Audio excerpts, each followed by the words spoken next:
Is that your responsibility to kind of help grow the business and keep all that back end stuff going? Or yes, absolutely. Yeah.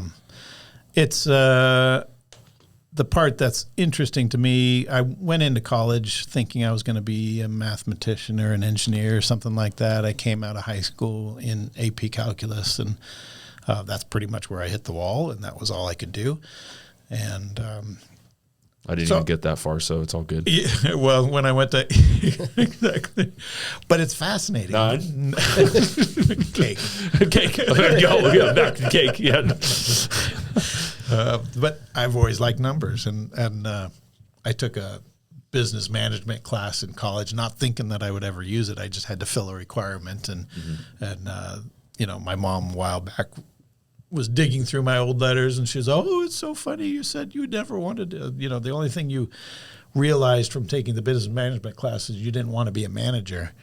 She goes, "And guess what you're doing now?" I said, "Yeah, I know." Yeah. I mean, do you like that side of it? I mean, I'm sure there's probably a lot of satisfaction from it. I mean, that's what I enjoy most about the real estate team that we have. Like, I enjoy the back end stuff even more than the transactions sometimes, which is right. Yeah. No, and I do. I like looking to see the numbers. I like looking at the trends. I'm not a big fan of managing people, and work. Well, I don't mind working with people, and we do have a good team. So that's very nice and very important. But yeah, sometimes it's nice to be in the office and look at the paperwork, get things done, and talk to the customers. And once again, it comes back to customer satisfaction with even our galleries. They don't necessarily aren't the end users, but they see the end users, and the fact that they get to see happy people too after the fact, makes good stories. Sure. So this question kind of just popped up in my head, and I'm kind of curious. Just, you say you're not like a people manager. How your employees? You said you have 6 or 7 of them, yes. right? Yeah. What's your longest tenured employee? Like, how long is? Currently, Yeah. or Currently, yeah. So currently, let's see, probably. Well, we have one guy that might have put it. He's put in more time, but he did take a year off. So it might be 8 years now. Okay, but what I'm getting at is you really don't have a lot of turnover, I'm assuming. No, we don't. We recently got 2 guys that they got hired on about the same time, about 7 months ago, and they've both have taken to it. They've really learned well with it. One actively sought us out. The other guy came in kind of through the back door at one point, and but no, they're doing really well. And it's kind of one of those things. I don't like treating people any different than me. Mm-hmm. So I learned early on that, almost everybody should do almost all the jobs there at one point or another. Mm-hmm. And that's anywhere. So nobody's too good not to clean the bathrooms. Nobody's too good to do that kind of thing. So, but you're not a micromanager by any means, I would imagine. I try not to be because I don't like it. Yeah.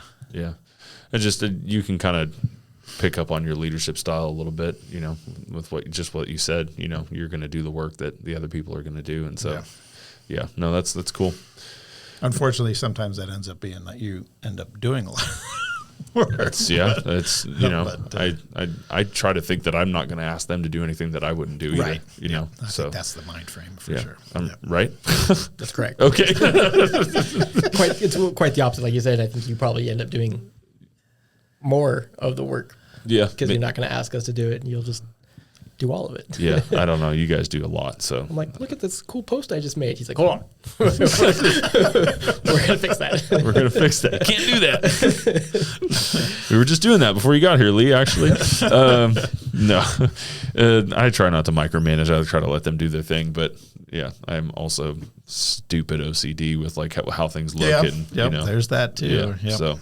And that's part of the reason where why I'm doing most of the financial end of it as far as the computers and stuff like that, because it's like, when we first started, one of my partners, I said, "Did you balance the checkbook?" Well, it was close.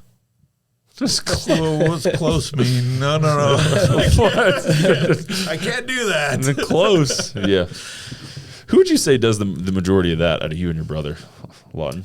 Oh, we actually take turns. Take turns? Yeah, every other month we balance the checkbooks. Yeah. Yeah. Interesting.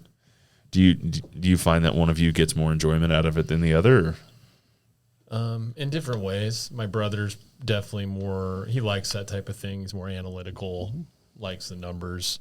For me, I'd probably just get more peace out of knowing that everything's in line and how it should be. So, yeah. But it's good because it's like, we look at it different ways. We catch different things. Mm-hmm. It's nice not to have to do it every month as well. Well, and that's good too. Yeah. And then that way both of you are up on how to do it too. Right. Yeah. Yeah. I like that. And like every now and then he'll do it 2 times, or I'll do it 2 times because he got busy or he's on a trip or whatever. More likely he's in Montana somewhere. Off in the woods. Hunting the mysterious elk or fishing in a river with no fish. Always. We're going to do that this weekend. Fishing a river with no fish? Yeah. The Rogue River. Yeah, we'll see what happens. There's fishing. lots of fish in that river for sure. Yeah. So then what do you do percentage-wise? Would you say actually blowing glass or working with glass versus operations? Oh, percentage-wise, well, let's see. Usually, lately anyway, the schedule for me is I usually roll in around 9-ish probably, and then break at lunch from 12 to 1. In between there, I'll be blowing glass, but every once in a while, finished piece, pop in, check email, see if there's anything pressing, and then go back to making stuff. Work from 1 to 3-ish, and then from about 3 on is mainly just office work, and or putting out fires or trying to light fires or, Like literally or non-literally? Sometimes literally. Yeah. Turns out most of the time, if you're a glass blower, you probably had some sort of history in pyro. Yeah. Pyromania. Yeah. Burning stuff. Fire. Burning stuff. One of the guys that used to work for us, he said, I'm going to start a YouTube channel that says things to throw in the glory hole.